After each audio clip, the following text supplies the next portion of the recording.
தமிழ்நாட்டை பொறுத்த வரைக்கும் தமிழ்நாட்டினுடைய காவல்துறை அதிகாரிகள் நிர்வாக பொறுப்புக்காக அவ்வப்போது மாற்றப்படுவது அப்படின்றது ஒரு வழக்கமான ஒரு விஷயம்தான். அப்படி இந்த முறை பார்த்தீங்கன்னா வடக்கு மண்டலத்தினுடைய பொறுப்பாளராக இருந்த காவல்துறை அதிகாரி அஸ்ரா கார்க் அவர்கள் இப்போ முக்கியமான உளவுத்துறை ஐஜியாக மாற்றப்பட்டிருக்கிறாரு.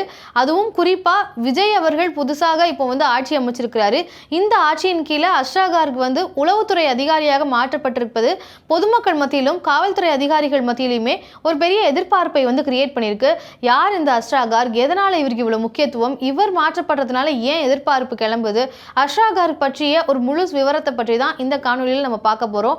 குறிப்பா விஜய் அவர்களுடைய ஆட்சியில உளவுத்துறைக்கு மாற்றப்படுற அளவுக்கு இவர் யார் அப்படின்றது தான் இந்த காணொலியினுடைய மையமாக இருக்க போகுது. அஸ்ரா கார்க் அவர்களை பொறுத்த வரைக்கும் 2004 பேட்சை சேர்ந்த ஐபிஎஸ் ஆஃபீஸர். இவங்க ஐபிஎஸ் ஆஃபீஸர் ஆனதுக்கே முக்கிய காரணமாக பார்க்கப்படுறது சமூகத்தின் மீது இருக்கக்கூடிய அக்கறை காரணமாகவும், அதே சமயம் ஒரு சோஷியல் ரெஸ்பான்சிபிலிட்டியோடு நீதியை நிலைநாட்டணும் அப்படின்ற ஒரு அடிப்படை நோக்கத்தோட இவர் ஐபிஎஸ் அதிகாரியாக உருவெடுத்திருக்கிறாருன்னு சொல்றாங்க.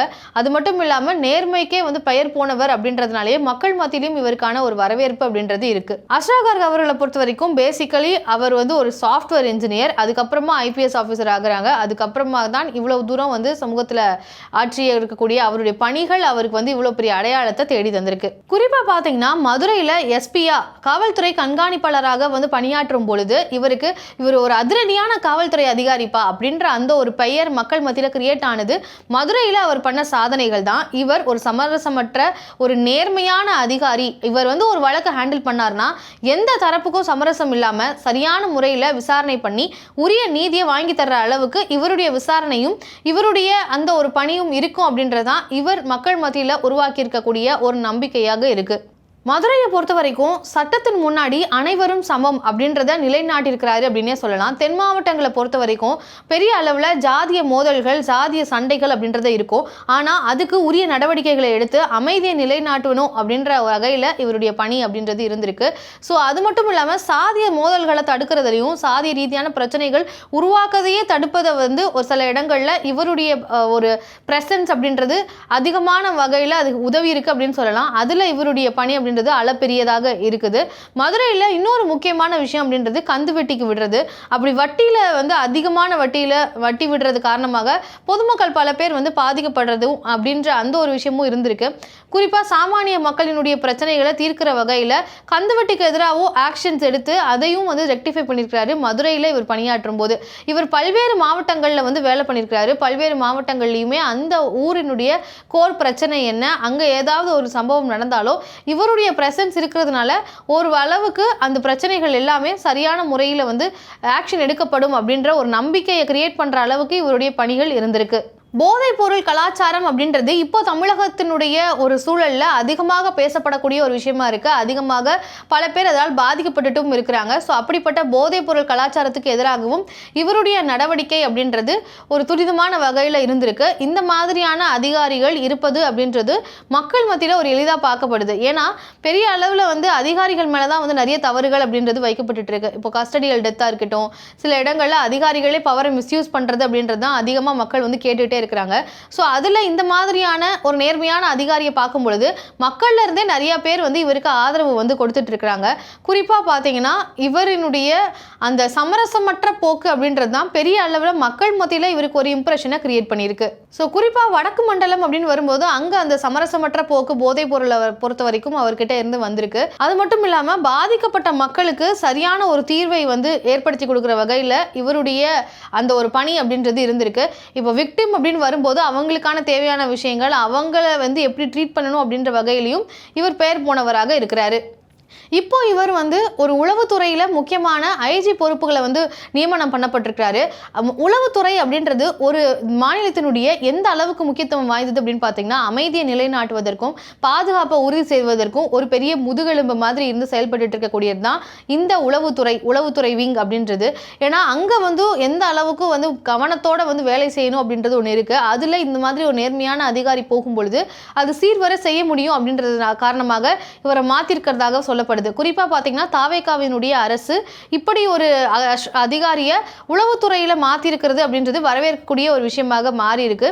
உளவுத்துறை அப்படின்னு வரும்பொழுது ஒரு விஐபியினுடைய ஃபங்க்ஷன்ஸாக இருக்கட்டும், இல்லை சட்ட ஒழுங்கு பிரச்சனைகள் நடக்கிறதுக்கு முன்னாடியே அதை தடுப்பதற்கு, அதே மாதிரி எல்லா வகையிலையும் இப்போ ஒரு இம்பார்ட்டண்ட்டான விஐபிஸினுடைய ஃபங்க்ஷன்ஸ் எல்லாம் நடக்கும் பொழுது உளவுத்துறை ரீதியாக பாதுகாப்பை உறுதி செய்கிற வகையிலையும் பொறுப்புகள் அப்படின்றது உளவுத்துறைக்கு அதிகமாக இருக்குது. அப்படிப்பட்ட ஒரு மாநிலத்தினுடைய பாதுகாப்பையும் அமைதியும் உறுதி செய்யக்கூடிய ஒரு இடத்துக்கு இவரை நகர்த்தியிருக்காங்க இந்த தவைக்க அரசு. என்னதான் ஒரு கஷ்டமான ஒரு முக்கியமான ஒரு துறையாக இருக்கு அப்படின்றப்போ இவர் அங்க மாத்துறதுக்கு என்ன காரணங்கள் அப்படின்னு பார்க்கும்போது, சமரசமற்ற எந்த ஒரு அரசியல் அழுத்தங்கள் இருந்தாலும், அது எவ்வளவு பெரிய கட்சியாக இருந்தாலும் அரசியல் அழுத்தங்களுக்கு வந்து பணிந்து போகக்கூடிய ஒரு ஆளாக இல்லாம இருக்கிறாரு. அப்படி இருக்கும்போது இவர் எந்த மாதிரியான விஷயங்கள் நடந்தாலுமே அது தலைமைக்கு கொண்டு போய் சேர்ப்பாரு, தலைமைக்கு ஒரு விசுவாசமாக ஹானஸ்டா இருந்து செயல்படுவாரு அப்படின்றது தான் வந்து அந்த ஒரு நம்பிக்கையின் அடிப்படையில் அஷ்ரா கார்க் அவர்களை இந்த ஐஜி பொறுப்புக்கு நியமிக்கப்படுறதுக்கான வாய்ப்புகள் இருக்கு. அதே சமயம் பார்த்தீங்கன்னா இவர் ஒரு இன்வெஸ்டிகேஷன் பண்ணும்போது மிகவும் சிக்கலான வழக்குகளை கூட இன்வெஸ்டிகேட் பண்ணி சரியான ஒரு ரிசல்ட்டுக்கு வந்து வந்திருக்கிறாரு, சரியான ஒரு குற்றவாளியை வந்து கண்டுபிடிக்கக்கூடிய ஒரு திறன் வாய்ந்தவராக இருக்கிறாரு. இப்படிப்பட்ட ஒரு நபரை இங்கே உளவுத்துறையில் போடும்பொழுது உளவுத்துறைக்கு அது ஒரு ஸ்ட்ரென்த்தாகவும் உளவுத்துறையை அது மேம்படுத்துறதுக்கும் உதவியாக இருக்கும் அப்படின்ற அந்த ஒரு கால்குலேஷன் அடிப்படையில் தான் அஷ்ரா கார்க் அவர்களை உளவுத்துறை ஐஜியாக நியமனம் பண்ணப்பட்டிருக்கு அப்படின்றதையும் பார்க்க முடியுது. இன்னொரு விஷயம்னு பார்த்தீங்கன்னா மக்கள் கிட்ட, எளிமையான மக்கள் கிட்ட நெருங்கி பழகக்கூடிய ஒரு நபராகவும் இருக்கிறாரு. அப்படி இருக்கும்போது மக்கள் கிட்ட சாதாரணமாக பழகி அடிமட்டம் வரைக்கும் தகவல்களை திரட்டுவதற்காக இவர் வந்து சரியான நபராக இருப்பார். எப்போவுமே மக்கள் கிட்ட ஒரு கான்டாக்டோடு இருக்கவங்க, ரிலேஷன்ஷிப் மெயின்டைன் பண்ணுறவங்க கிட்ட தான் அடிப்படையில் என்ன பிரச்சனை இருக்குது, எது ஆரிஜின் அப்படின்ற ஒரு விஷயத்தை ஆராயறதுக்கு சோர்ஸ் கிட்டே நம்ம போனாதான் வந்து நடக்கும் அப்படின்னு சொல்லுவாங்க. அப்படிப்பட்ட ஒரு நபராக அஷ்ரா கார்க் இருக்கிறதுனாலையும் இவரை இந்த ஒரு இடத்துக்கு மாற்றிருக்கிறதுக்கு வாய்ப்பு இருப்பதாக சொல்லப்படுது. சரி, இப்போ அஷ்ரா கார்க் அவர்களை வந்து நியமனம் பண்ணப்பட்டிருக்கிறாரு. ஆனால் இங்கே சவால்கள் அப்படின்றது அவருக்கு ஏராளமாக இருக்குது. போதைப்பொருள் நெட்வொர்க்காக இருக்கட்டும், போதைப்பொருள் கடத்தக்கூடிய நெட்வொர்க்ஸாக இருக்கட்டும், சைபர் கிரைம் இஷ்யூஸ் அப்படின்றது இப்போ இருக்கக்கூடிய டிஜிட்டல் காலகட்டத்தில் அதிகரிச்சுட்டு இருக்கு. ஸோ அந்த மாதிரியான விஷயங்களை தடுப்பதற்கு, அதே மாதிரி சமூகத்தில் அமைதியை சீர்குலைக்கிறதுக்காகவே வந்து கிரிமினல் ஆக்டிவிட்டீஸில் ஈடுபடுறவங்களை வந்து கண்காணிப்பது அப்படின்னு சொல்லி பல நெருக்கடிகள், பல சவால்கள் அவருக்கு இருக்குது. இது எல்லாத்தையும் வந்து சரிவர செய்து இவருடைய பெயரை இதில் நிலைநாட்டுவார் அப்படின்ற ஒரு எதிர்பார்ப்போட தான் அஷ்ரா கார்க் அவர்கள் இந்த ஒரு இடத்துல நியமனம் பண்ணப்பட்டிருக்கிறாரு. ஸோ ஒரு எப்படி வடக்கு மண்டலத்தில் இவருடைய வேகமும் விவேகமும் அந்த பகுதியில் பெரிய அளவு பேசும் பொருளாக மாறிச்சோ, உளவுத்துறையில் ஐஜியாக வந்து இவர் பொறுப்பேற்றும் அதே மாதிரியான வேகத்தையும் விவேகத்தையும் வந்து உளவுத்துறையிலையும் இவர் காட்டுவார் அப்படின்ற ஒரு எதிர்பார்ப்பு மக்கள் மத்தியிலையுமே இருக்கு. ஸோ இப்படிப்பட்ட ஒரு அதிகாரியை உளவுத்துறையில் நியமனம் பண்ணுறதன் மூலமாக ஒரு பெரிய மாற்றத்தை வந்து ஏற்படுத்த முடியும் அப்படின்ற ஒரு நம்பிக்கையில் தான் தாவேகா வந்து இவங்களை நியமனம் பண்ணியிருக்கிறாங்க. இங்கே அஷ்ரா கார்க் அவர்கள் அவர் ஒரு நேர்மையான, இது வரைக்கும் அவருடைய இம்ப்ரெஷன் மூலமாக அவர் நிச்சயம் அதை சரிவர செய்வார் அப்படின்றது அனைவருடைய நம்பிக்கையாகவும் இருக்குது. ஸோ எப்படி செய்ய போகிறாரு அப்படின்றத பொறுத்து இருந்து தான் பார்க்கணும். அதே மாதிரி இப்போது ஒரு முக்கியமான விஷயம் அப்படின்னு பார்த்தீங்கன்னா தாவேகா கவர்மெண்ட்டுக்கும் இவருக்கும் இருக்கக்கூடிய ஒரு பாண்டிங், இல்லை ஒரு கான்டாக்ட், ஒரு கனெக்ட் என்ன வேணா சொல்லலாம். அது என்னன்னா தாவேகாவினுடைய அரசியல்லையே முக்கியமான ஒரு தருணம், மிக முக்கியமான ஒரு சம்பவம்னா அது கரூர் சம்பவம் தான். கரூர் சம்பவத்தினை வந்து வழக்கை வந்து விசாரித்த ஒரு நேர்மையான அதிகாரி அப்படின்னு அன்றைய ஆளும் தரப்பு நியமித்ததுமே வந்து அஷ்ரா கார்க் அவர்கள் தான். ஸோ இன்றைய முதலமைச்சர் விஜய் அவர்களுக்கு சம்பந்தப்பட்ட ஒரு வழக்கை விசாரித்த ஒரு அதிகாரியாகவும் இருக்கிறாரு அஷ்ரா கார்க். ஸோ கரூர் சம்பவத்தில் 41 பேர் உயிரிழந்த போது உயர்நீதிமன்றம் அஷ்ரா கார்க் அவர்களுடைய தலைமையில தான் சிறப்பு புலனாய்வு குழுவை வந்து நியமனம் பண்ணியிருந்தாரு. அந்த குழுவினுடைய ஒரு தலைவராக இருந்து அந்த வழக்கை வந்து நகர்த்திட்டு போனதே வந்து அஷ்ரா கார்க் அவர்கள் தான். ஸோ அப்படிப்பட்ட ஒரு அதிகாரியாக இருக்கிறாரு அஷ்ரா கார்க். ஸோ அந்த ஒரு இவருடைய தலைமையையும் வந்து நிச்சயமாக அப்போ தாவேகாவும் வாட்ச் பண்ணியிருப்பாங்க, திமுகவும் வாட்ச் பண்ணியிருப்பாங்க. ஸோ அந்த டைமில் தாவேகாவுக்கு இவங்க மேலே இந்த இம்ப்ரெஷனாலேயே இவர் உளவுத்துறைக்கு மாற்றுறாங்களா அப்படின்ற ஒரு கேள்வியும் வருது. அஷ்ரா கார்க் அவர்களை பொறுத்த வரைக்கும் அடிப்படையில் அவர் பஞ்சாப் மாநிலத்தை சேர்ந்தவராக இருக்கிறாரு.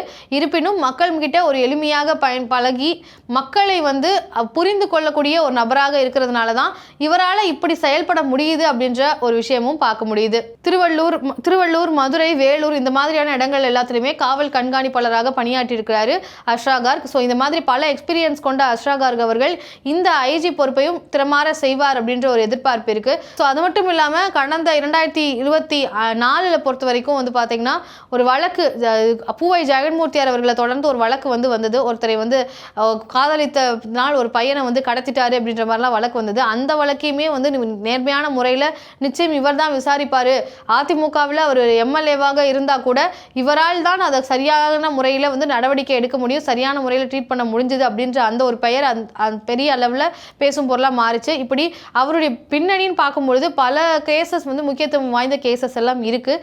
ஸோ உங்களுடைய பார்வையில் இந்த ஒரு மூவ், தாவேகாவினுடைய ஒவ்வொரு மூவும் பயங்கரமான விஷயமா பார்க்கப்பட்டு இருக்கு. ஒரு விமர்சனம் வந்தால் கூட அதுலேருந்து பின்வாங்கி அதை சரி செய்யணும் அப்படின்ற மாதிரியான இடத்துக்கும் நகர்றாங்க. இந்த மாதிரியான அதிரடியான நடவடிக்கைகளும் எடுத்துட்டு இருக்காங்க. உங்களுக்கு என்ன தோணுது அப்படின்றத பற்றி கமெண்ட்ல பதிவு பண்ணுங்க. நன்றி.